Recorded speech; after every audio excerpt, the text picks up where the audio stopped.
Salam Sitaokatu, Tafer Jagasira yang ada di Jargaria maupun dimanapun kita berada.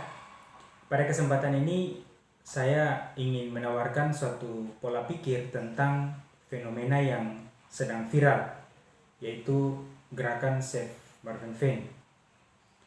Sebagai informasi bagi yang belum tahu, Marvin Fien itu adalah salah satu natapen atau desa yang berada di Kecamatan Aru Selatan, Kabupaten Kepulauan Aru, Provinsi Maluku. Kronologi dari fenomena Save Marvin Fien ini berawal dari ratusan hektar tanah milik masyarakat adat Marvin Fien yang diduga secara sepihak telah diserobot oleh TNI Angkatan Laut. Padahal wilayah itu awalnya masyarakat adat secara bebas lakukan kegiatan berkebun dan mengambil sarang burung walet serta menjadi wilayah perburuan binatang liar seperti babi, rusa, tikus tanah, dan lain-lain untuk memenuhi kebutuhan ekonomi termasuk pendidikan anak-anak mereka. Dari pihak TNI Angkatan Laut, mereka telah menguasai lahan dengan membuat sertifikat yang didasarkan pada Surat Keputusan Gubernur Maluku nomor 591.1/SK/50/92 tertanggal 22 Januari 1992. Rencananya tanah itu akan digunakan untuk membangun lapangan terbang dan berbagai fasilitas lainnya. Masyarakat kemudian dengan bantuan pengacara menggugat ke Pengadilan Negeri Dobo pada tanggal 31 Januari 2021 dengan nomor perkara 7-PDT-G-2021-PN-Dobo. Para tergugat yaitu TNI Angkatan Laut, Gubernur Maluku, dan Badan Pertanahan Nasional. Bersamaan dengan gugatan itu, masyarakat adat Marvin Fien melalui almarhum, maaf saya sebut namanya, Mama Gelagoy, berkonsultasi dengan Aliansi Masyarakat Adat Nusantara atau AMAN serta beberapa NGO di Jakarta untuk kampanye Save Marvin Fien. Namun sungguh disayangkan beliau telah pergi menghadap Bapa di surga beberapa bulan lalu sebelum kampanye ini muncul dan jadi viral sekarang. Sesungguhnya sebelum kasus ini didaftarkan ke pengadilan, almarhum Mamado telah berusaha lakukan lobi-lobi politik kepada Pemda dan DPRD untuk mendapat dukungan serta penyelesaian masalah. Keterangan ini disampaikan sendiri oleh almarhum beberapa bulan lalu saat rapat koordinasi via Zoom bersama pengurus besar AMAN di Jakarta. Namun sayang lobi-lobi yang dilakukan tidak direspon secara serius. Nah, sekarang almarhum telah tiada, namun gendang perlawanan terus dibunyikan. Aksi tanda tangan petisi dukungan terhadap masyarakat adat Marvin Fien mulai dilakukan. Kampanye sosmed dan demonstrasi di depan kantor Pengadilan Negeri Dobo pun terus dilakukan. Gerakan Save Marvin Fien kini menjadi viral sampai para pejabat di Pemda dan DPRD juga ikut mengkampanyekan di sosial media, sehingga dukungan berbagai kalangan saat ini bersifat populis dan itu dari luar arena hukum. Artinya ada kekuatan yang membeludak di dunia maya, sementara di dunia nyata hanya beberapa orang yang setia berdiri di luar pagar pengadilan dan di dalam ruangan sidang, yaitu hanyalah para pengacara. Ada ketidakseimbangan antara dukungan di dunia maya dan dunia nyata.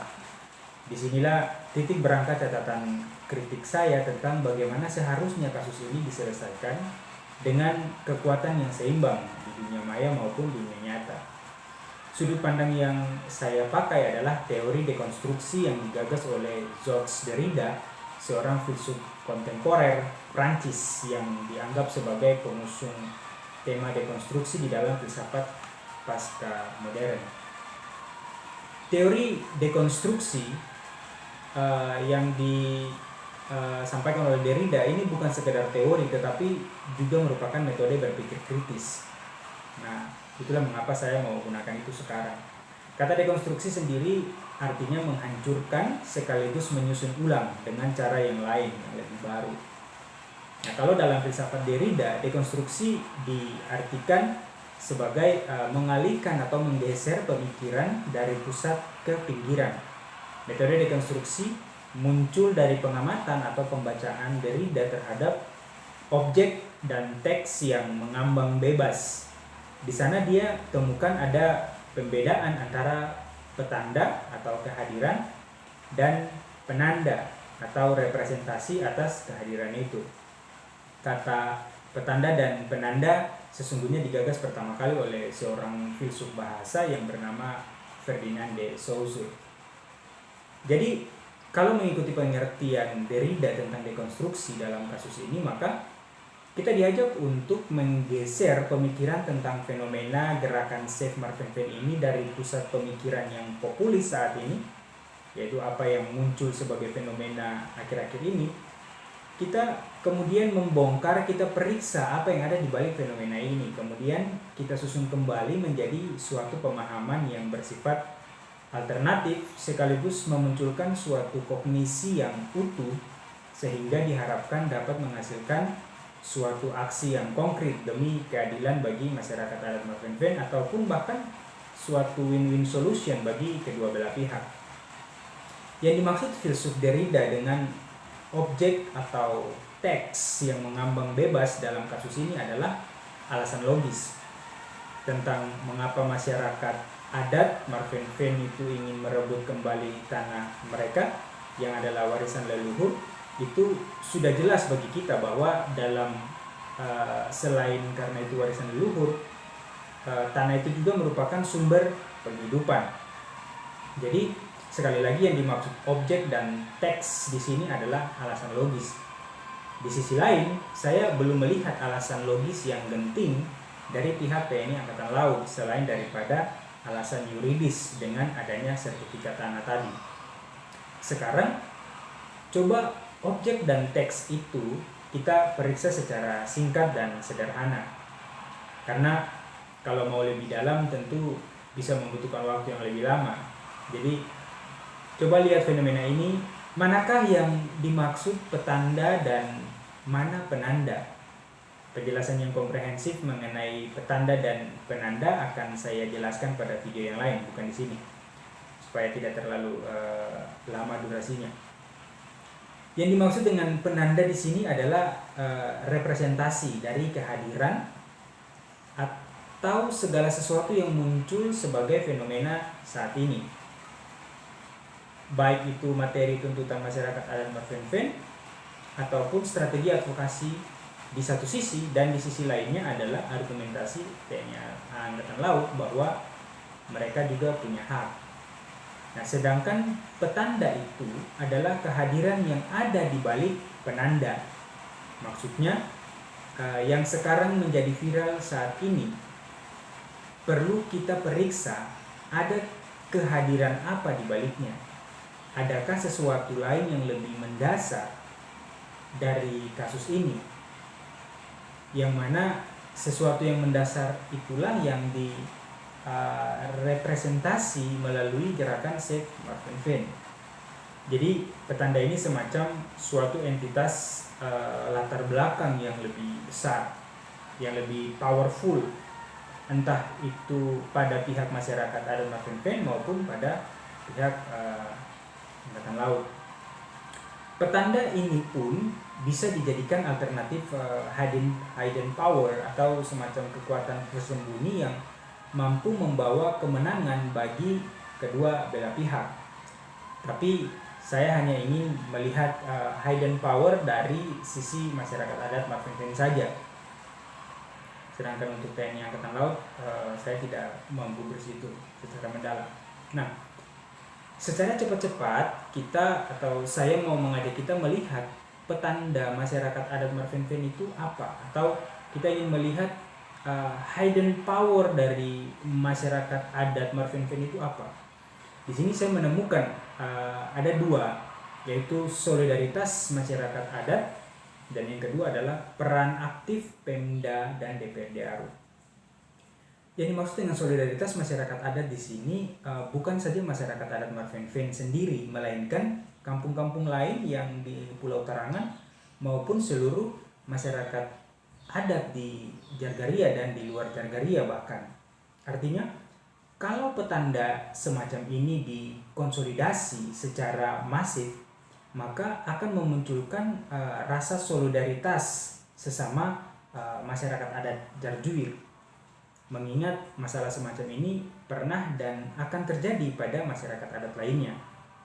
Sekarang mungkin hanya Marvin Fen, tapi besok bisa saja dialami oleh kampung lain. Dan saya berani pastikan itu akan terjadi pada masyarakat adat yang lain juga. Kita tahu Aru sudah dipetakan secara yuridis maupun secara perspektif global bisnis untuk kepentingan orang-orang serakah, dan itu akan sangat merugikan masyarakat adat Jarjuir. Maka sangat diharapkan adanya kesadaran solidaritas masyarakat adat Jarjuir dalam melakukan aksi dukungan terhadap Marvin Fen. Entah itu dalam kampanye di dunia nyata maupun dunia maya, di sosmed dan lain sebagainya. Ini yang saya pikir masih kurang, karena dalam beberapa video yang beredar di Facebook misalnya, terlihat hanya beberapa orang yang berdiri di depan pagar gedung pengadilan. Jika dihitung, tidak lebih dari 50 orang. Ini menunjukkan bahwa solidaritas di dunia nyata belum begitu membeludak dibanding dengan dunia nyata. Di daerah lain, petanda semacam ini cukup berpengaruh bagi putusan hakim di pengadilan. Apalagi yang hadir lebih dari 500 orang. Tapi saya perlu tegaskan di sini bahwa saya tidak bermaksud untuk memprovokasi Anda untuk melakukan tindakan anarkis. Namun yang saya tampilkan di sini adalah suatu kajian ilmu filsafat kontemporer terhadap gerakan Save Marvin Fen.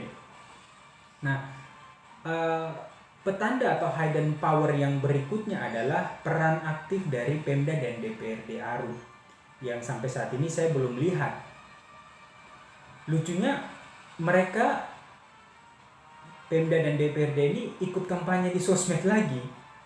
Bagus memang, tapi itu kurang berefek pada penyelesaian yang adil.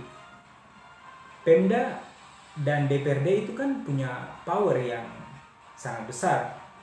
Mestinya strategi yang ditempuh melampaui apa yang dilakukan oleh rakyat. Rakyat lakukan kampanye sosmed maupun demo di depan pagar pengadilan karena memang cuma itu kekuatannya. Lah, Pemda dan DPRD ini kan punya jaringan politik di tingkat kabupaten, provinsi, bahkan sampai ke mama kota sana di Jakarta. Mengapa tidak memainkan peran itu? Kan jaringan itu yang selama ini kalian pakai untuk mengamankan kepentingan politik kalian, bukan?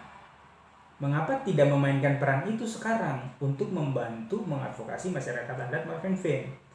Itu yang belum saya lihat sekarang. Bersamaan dengan kekuatan jaringan politik, Pemda dan DPRD ini kan juga punya kekuatan finansial. Mengapa tidak gunakan itu lagi? Saya tidak bermaksud menyarankan untuk lakukan penyuapan kepada penegak hukum, bukan. Karena penyuapan itu adalah tindak pidana dan dilarang keras melakukannya. Yang saya maksudkan adalah dengan kekuatan finansial itu, bantulah fasilitasi masyarakat adat Marvin Fen dalam berbagai aksi solidaritasnya.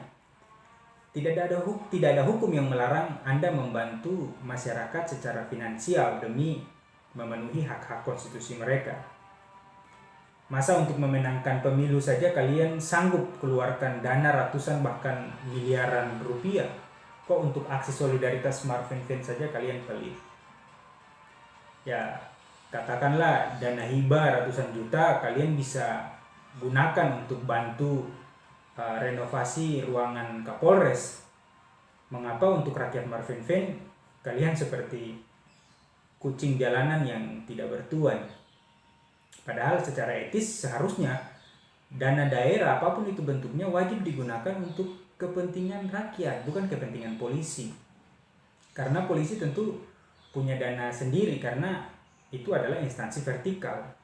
polisi itu kan penegak hukum, apalagi sekarang sedang tangani kasus dugaan korupsi dan afirmasi yang diduga menyeret pejabat eksekutif. Bukankah ini akan memunculkan semacam konflik of interest? Saya tidak bilang itu bagian dari suap, tetapi itu berpotensi memperlambat pengungkapan kasus korupsi dan afirmasi ARU. Poin saya di sini adalah kalau untuk Polres saja kalian rela kucurkan dana ratusan juta, mengapa untuk rakyat kalian hitung-hitungan? Saya tegaskan di sini, masyarakat adat Marvenveen sama sekali tidak berharap sumbangan dana dari Pemda ataupun DPRD. Tetapi saya sebagai bagian dari masyarakat adat Jarjuir melihat adanya perlakuan yang diskriminatif dari Pemda dan DPRD ARU. Saat momen pemilu, kalian mampu kerahkan ratusan bahkan ribuan massa membeludak di jalan. Mengapa itu tidak dilakukan saat ini sebagai bentuk solidaritas Save Marvenveen? Apakah rakyat hanya dibutuhkan saat momen pemilu? Terus setelah itu mereka dibiarkan sendiri di dalam pilu.